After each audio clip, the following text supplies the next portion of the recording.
मतलब कि एक तरह का कहें तो चकित करने वाली परिस्थितियों में इस वक्त निर्वाचन है।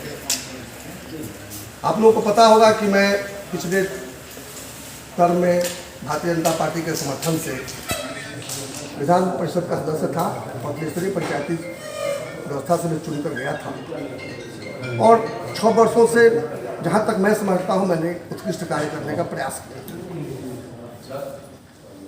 कोरोना के कारण जब चुनाव टल गए पंचायती राजों के भी और फिर उसके कारण हमारे भी, तो फाइनली जब लगा कि नहीं चुनाव तो टल गए लेकिन चुनाव हो जाएंगे मार्च अप्रैल महीने में, और जब उनके चुनाव शुरू हुए, नतीजे आने शुरू हुए पंचायती राज के, पहला चुनाव हो गया था माझी और करखा में।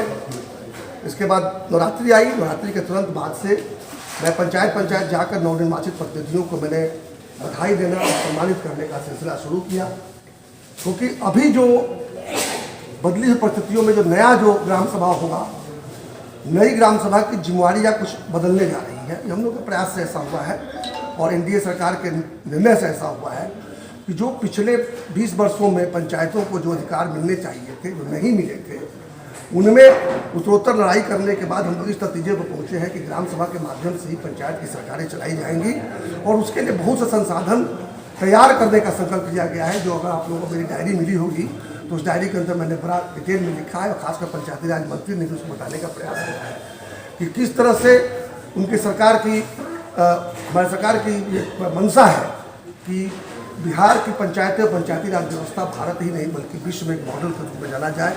इस दिशा में जाने का प्रयास सरकार कर रही है। उसके पीछे मेरा बहुत बड़ा प्रयास रहा, यह लोग जानते हैं।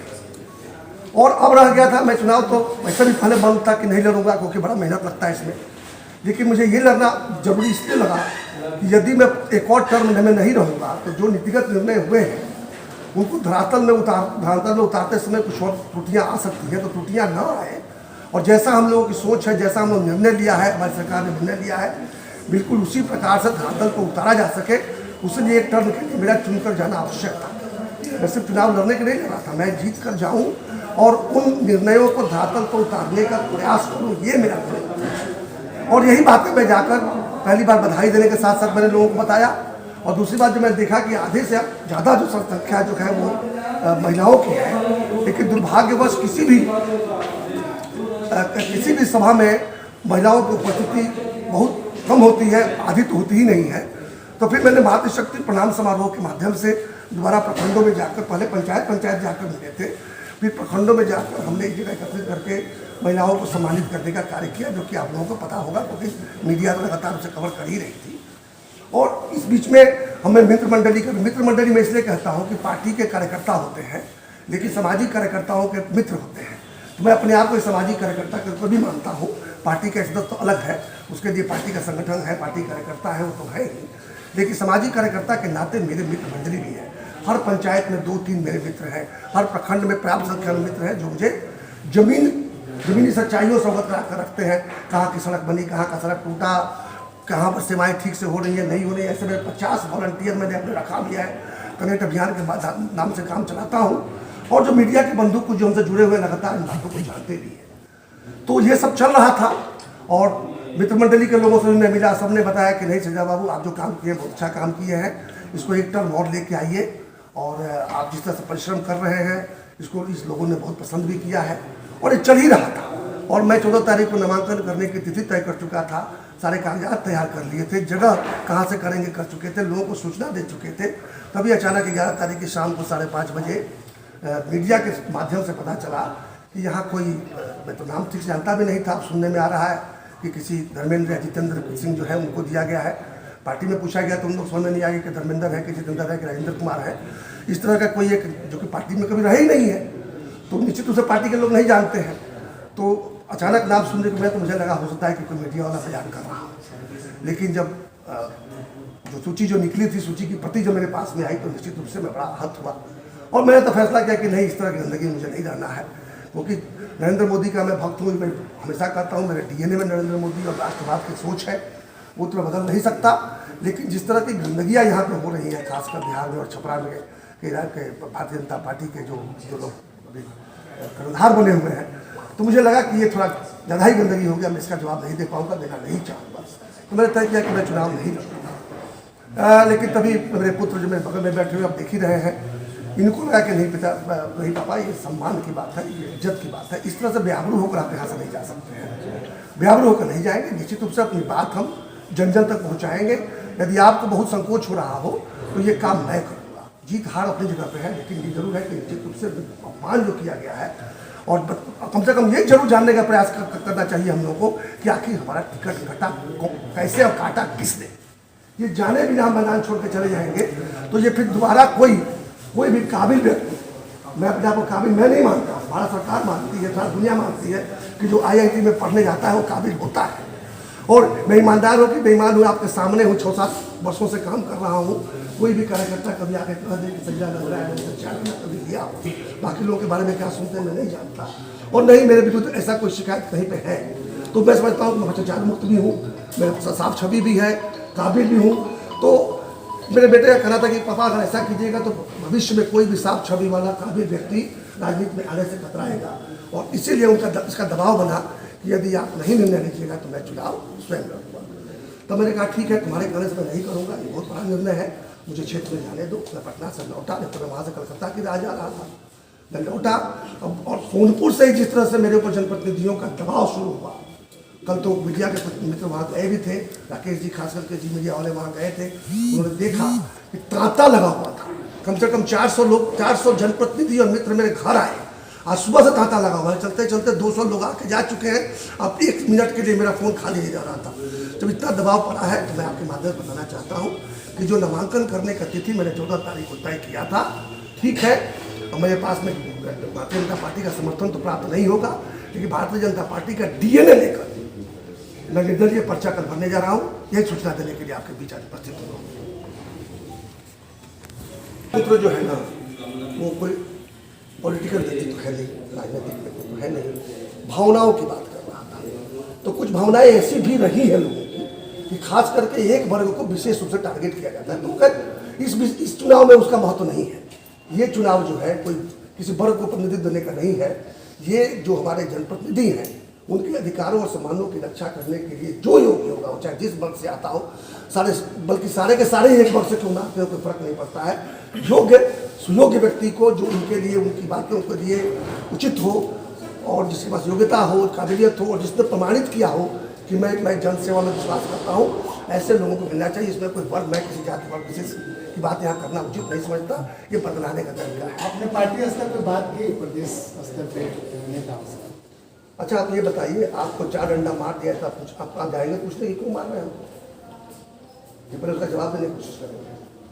तो आपने भी संपर्क किसी ने, मैं गया था, पटना गया था, मैं कई बड़े नेताओं से मिला, किसी को कोई पता ही नहीं है, या पद नहीं पता होने का नाटक किया, जो भी रहा हो, सब कह रहे हैं पता नहीं था कैसे हो गया, पार्टी ने निर्णय ले लिया। पार्टी है कौन?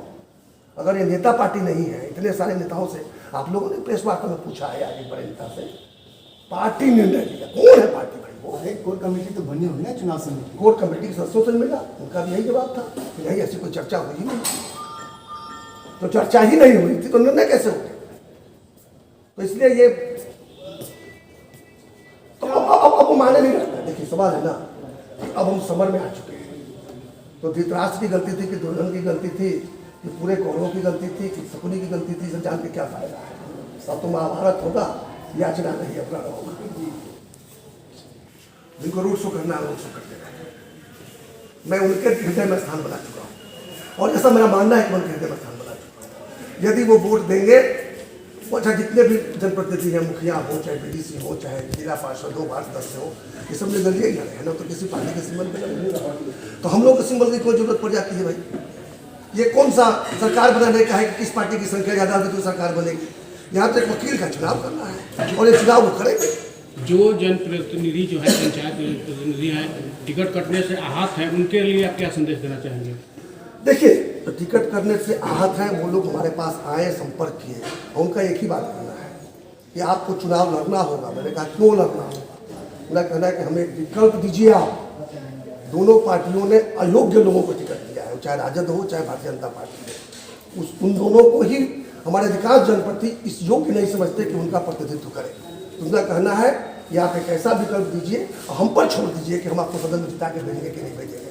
आप ये तय मत कीजिए, कोई पार्टी ये तय ना करे कि हमें आप जैसा नेता मिलना चाहिए कि नहीं मिलना चाहिए। तो ये बड़ा इतना साफ तर्क है कि इसके खिलाफ मैं कुछ बोल नहीं सकता।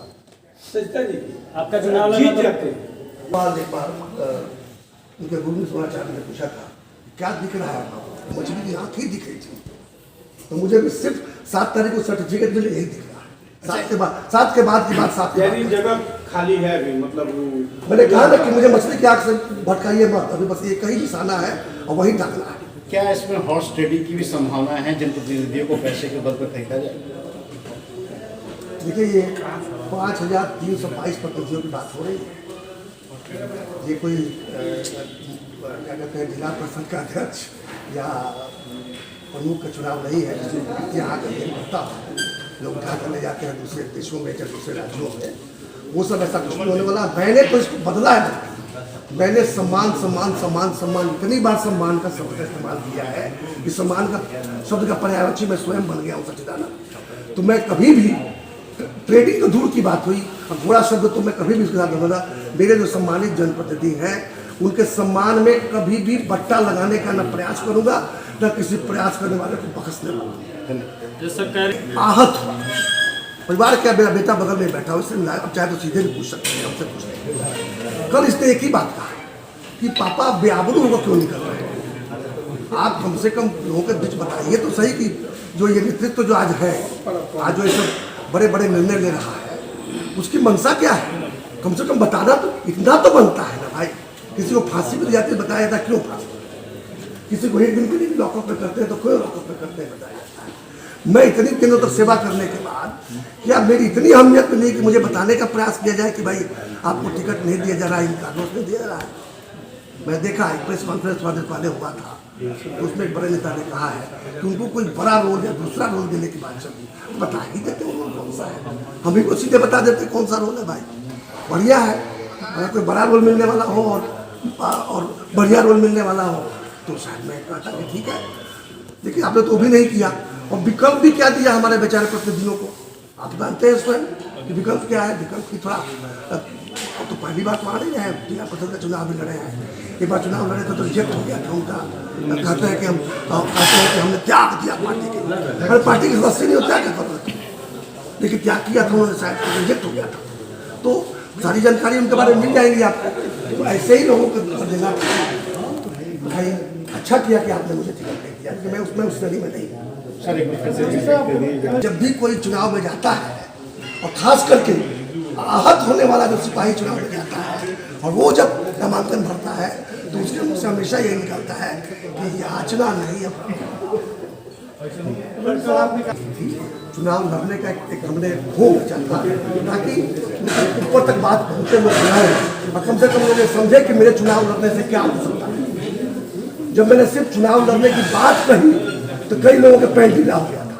हम लोगों ने कहा कि इनको बनाओ, और 3 दिनों तक चार्टर्ड प्लेन से बड़े नेताओं से मिलाया जाता रहा। 2 बड़े नेता मेरे घर बैठे, क्योंकि पता था कि मैं अगर बिल्कुल फोन दूंगा तो नरेंद्र मोदी की सरकार बनना कठिन होता, तो मुझे अवसर मिला और मैंने कोई सौदेबाजी नहीं की। आपको गवाह है, उसके एवज में मुझे कुछ नहीं मिला, सिर्फ नुकसान मिला। मैंने जाकर पार्टी में बताया कि आपसे चूक हुई है उसको सुधारिए, और फिर प्रेस कॉन्फ्रेंस करके पार्टी ने बना माना कि टिकट वितरण में चूक हुई है और उसको कैसे पूरा करेंगे। जब बताया गया तो उसे पार्टी को लाभ हुआ और 40 में से 39 सीटें जीत कर तो पहले मेरे तक नहीं। तो मैंने पार्टी को आगाह किया था कि कहाँ उनसे चूक हुई है, और एक हर किसी अच्छे कार्यकर्ता को ये करना चाहिए। मंत्री और मित्र भाई बनाता है तो ठीक नहीं होता है, मंत्री और मित्र का सही बात बताए तभी मंत्री और मित्र अच्छा कर। तो मैंने अच्छे मित्र का अच्छे मंत्री